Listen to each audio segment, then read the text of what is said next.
Hello students. So the topic which we are going to discuss today is types of DC machines. तो अभी तक हमने basic construction DC machine की पढ़ ली है. We know that there are two parts. One is your outer part known as stator and other is your inner part known as rotor, right? और stator पे आपके पोल्स रहते हैं इस तरह से.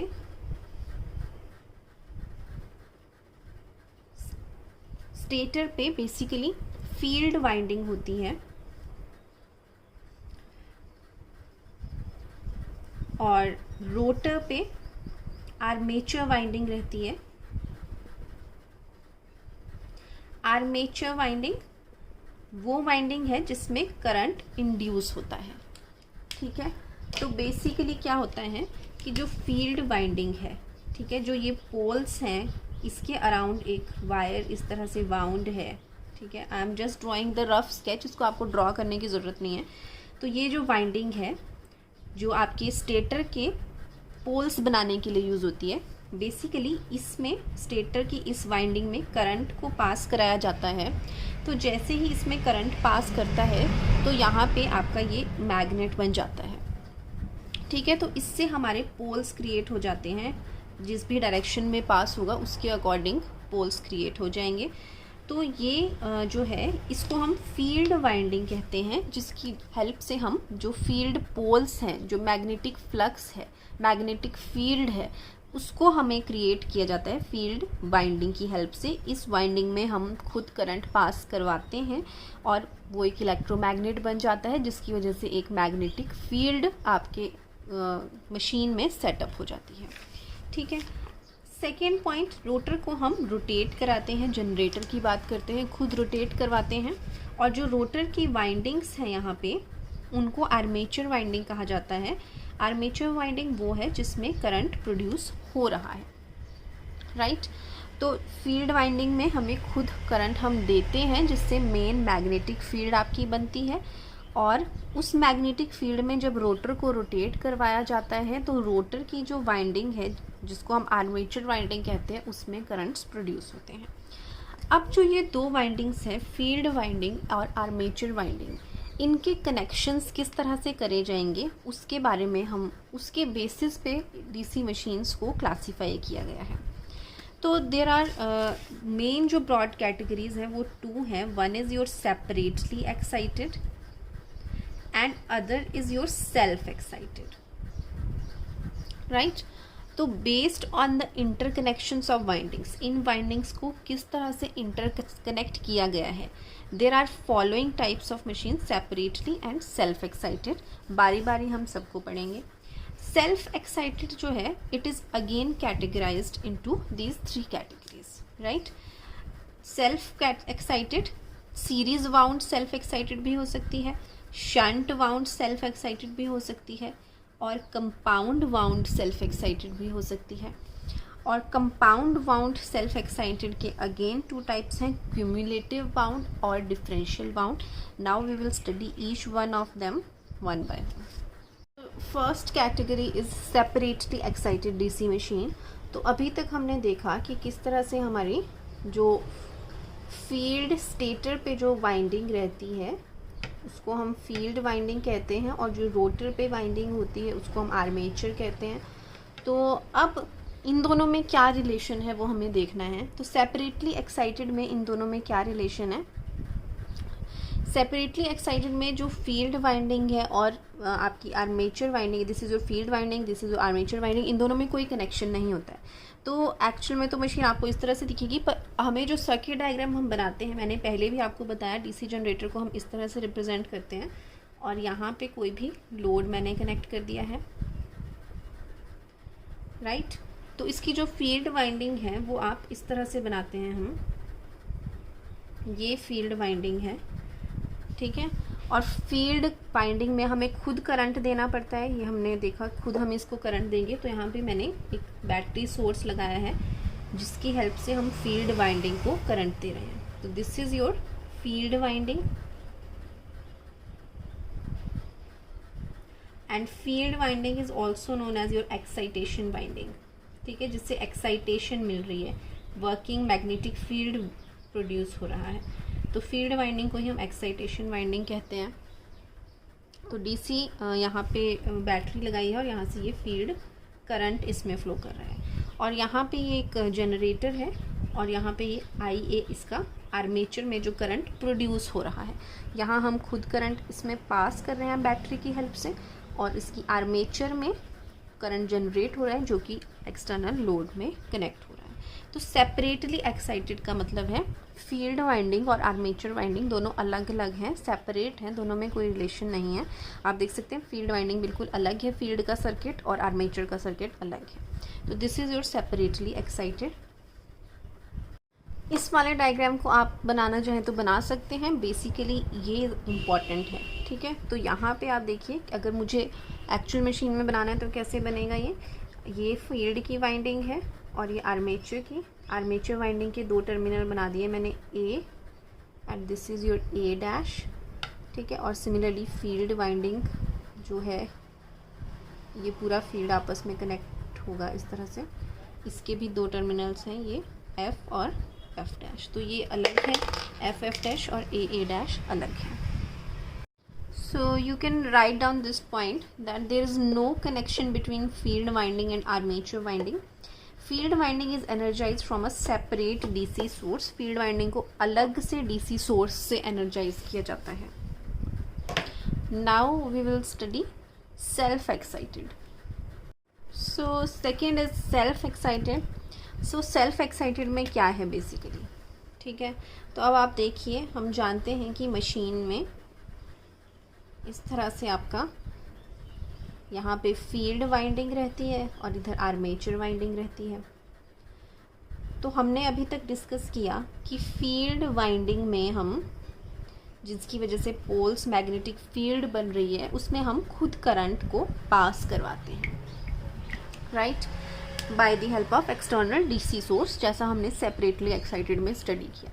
बट सेल्फ एक्साइटेड में क्या होगा, फील्ड वाइंडिंग जो है वो आर्मेचर के थ्रू ही एनर्जाइज होगी। अब ये बहुत ही इम्पॉर्टेंट पॉइंट है और बहुत ध्यान देने वाली बात है कि कैसे होगा ये।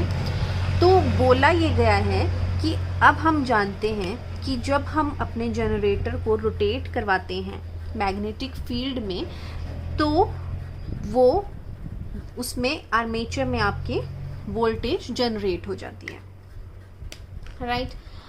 अब हम उसी वोल्टेज से फील्ड को सप्लाई देंगे।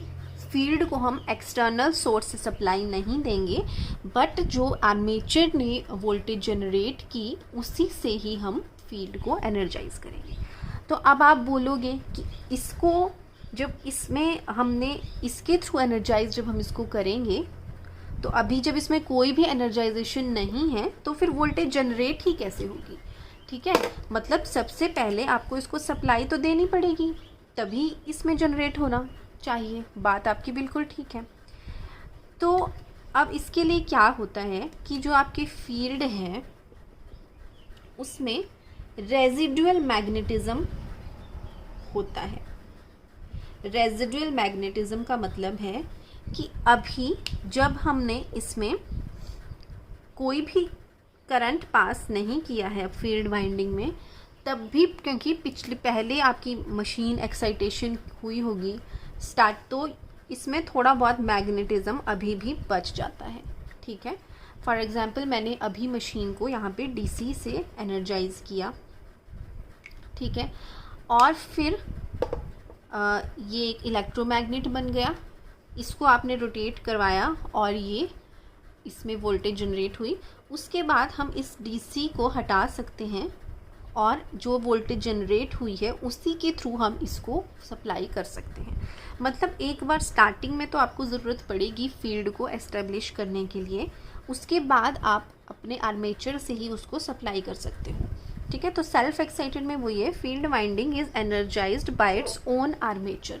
सेल्फ सेपरेटली एक्साइटेड में इसको अलग से डीसी सोर्स से सप्लाई किया गया था, सेल्फ एक्साइटेड में अपने आर्मेचर के थ्रू ही उसको एनर्जाइज किया गया है।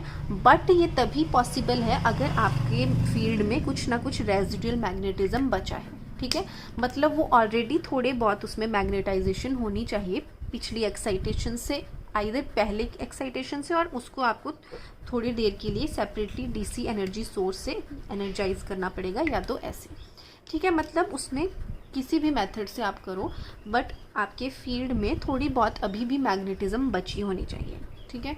तो अगर इसमें मैग्नेटिज्म बची होगी तो इसका मैग्नेटिक फील्ड होगा, ठीक है। मैग्नेटिक फील्ड लाइंस आप जानते हैं। फिर हम इसको रोटेट करवाएंगे तो इसमें वोल्टेज जनरेट होगी, क्योंकि अभी भी ये मैग्नेटिक फील्ड, इसकी ऑलरेडी कुछ मैग्नेटिक फील्ड थी इसमें, थोड़ा बहुत इलेक्ट्रोमैग्नेट ये बना हुआ था अभी भी, बेशक करंट नहीं था, बट पिछले एक्साइटेशन से जो ये मैग्नेटिज्म इसमें बचा था, तो रिटेंशन भी होती है क्योंकि आपके कोर की, तो उस रेजिडुअल मैग्नेटिज्म से ये थोड़ा बहुत मैग्नेटिक फील्ड इसका एस्टेब्लिश्ड था ऑलरेडी।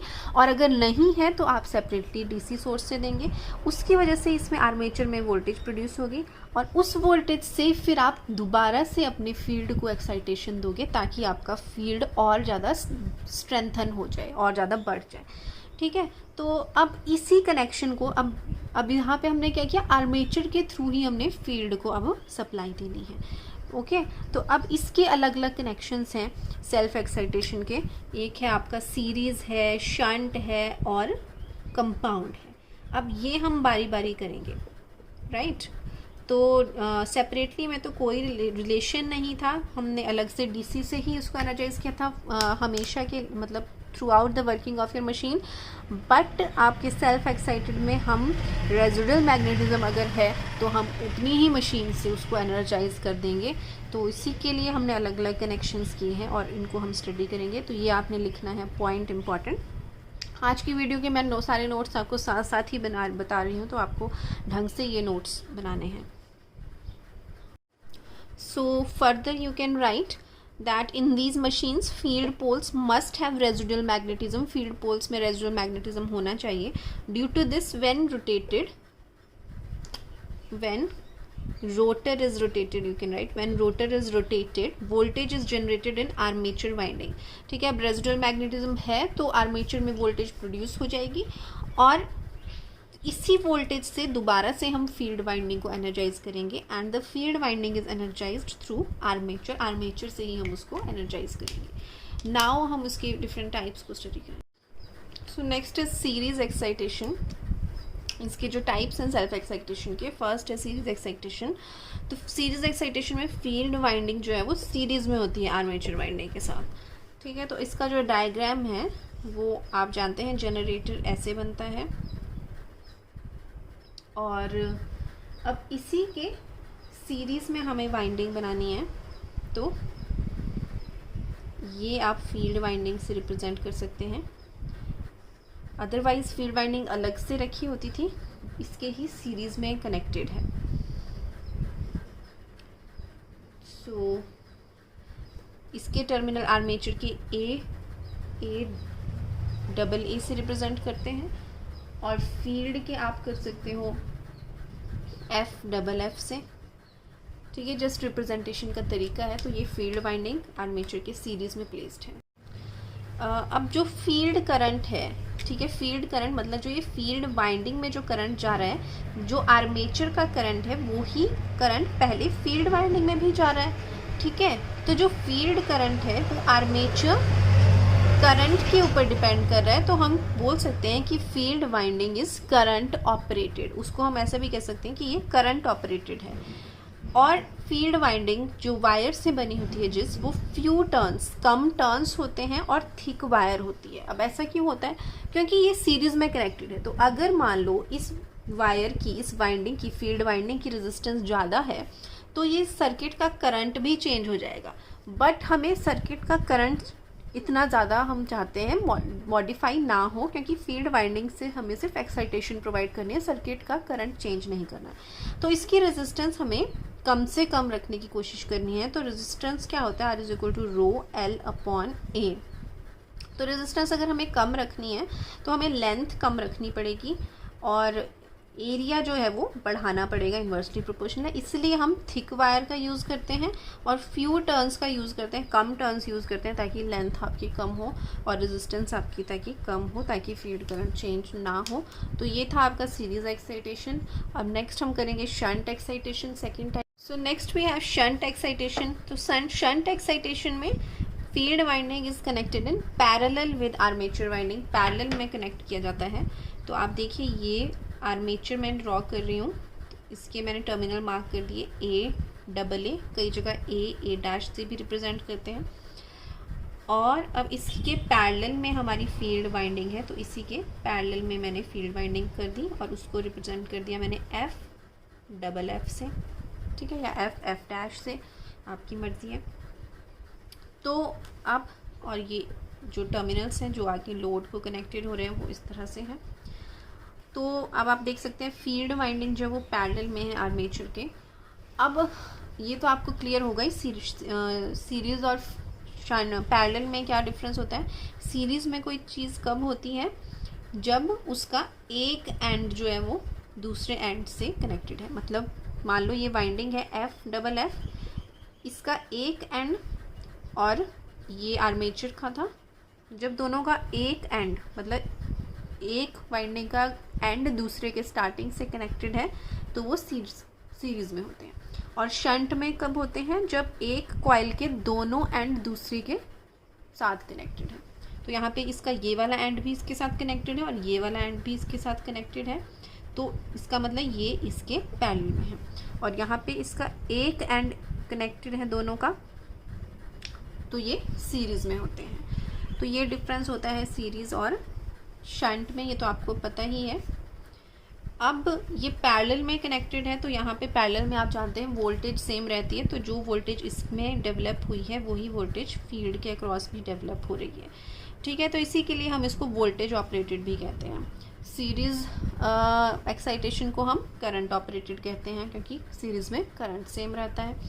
अब इसको हम लार्ज नंबर ऑफ टर्न से इसकी कंस्ट्रक्शन की जाती है। क्यों की जाती है, क्योंकि ये शंट में कनेक्टेड है, पैरेलल में कनेक्टेड है, और आगे जो है वो लोड भी कनेक्टेड होगा जिसको आपने करंट सप्लाई करना है। कोई भी इंस्ट्रूमेंट या जो भी आपकी जनरेशन जो हो रही है वो आपके लोड में करंट जाना चाहिए, ठीक है। तो बेसिकली जनरेटर का क्या पर्पज़ होता है, करंट प्रोवाइड करना लोड को, ठीक है। तो अगर मान लो ये शंट है, शंट का नो डाउट इसका यूज़ है, क्योंकि अगर इसमें करंट नहीं जाएगा तो एक्साइटेशन ही नहीं मिलेगी, तो इसमें करंट जाना चाहिए, ठीक है। पर इसमें करंट इतना ज़्यादा भी नहीं चला जाना चाहिए कि आपका इसमें लोड का करंट कम हो जाए, क्योंकि जो जनरेटर का करंट यहाँ से निकल रहा है, जनरेटर जो है ये करंट जनरेट कर रहा है, यहाँ से करंट निकलेगा, कुछ करंट फील्ड में जाएगा और कुछ करंट लोड में जाएगा। अब हमें उसके हिसाब से अपनी फील्ड की रेजिस्टेंस को एडजस्ट करना होता है। तो फील्ड की रेजिस्टेंस को हम इस केस में थोड़ा ज़्यादा रखते हैं। ज़्यादा क्यों रखेंगे, ताकि फील्ड में आपका कम करंट जाए। अगर हम फील्ड की रेजिस्टेंस कम हो जाएगी, क्योंकि ये पैरेलल में कनेक्टेड है, तो कम होने की वजह से करंट आपका यहाँ से ही पास कर जाएगा, आपके लोड तक नहीं पहुँच पाएगा। इसलिए फील्ड की करंट रेजिस्टेंस को थोड़ा ज़्यादा रखा जाता है, ठीक है। तो अब इसकी रेजिस्टेंस को हमें ज़्यादा रखना है, क्योंकि करंट हमें इसमें नहीं चाहिए कि सारा ही सारा करंट इसमें फ्लो कर जाए और लोड तक करंट ना पहुंचे। जितना आपकी मैग्नेटिक फील्ड को बनने के लिए करंट चाहिए, बस उतना ही इसमें फ्लो करना चाहिए। तो रेजिस्टेंस को ज़्यादा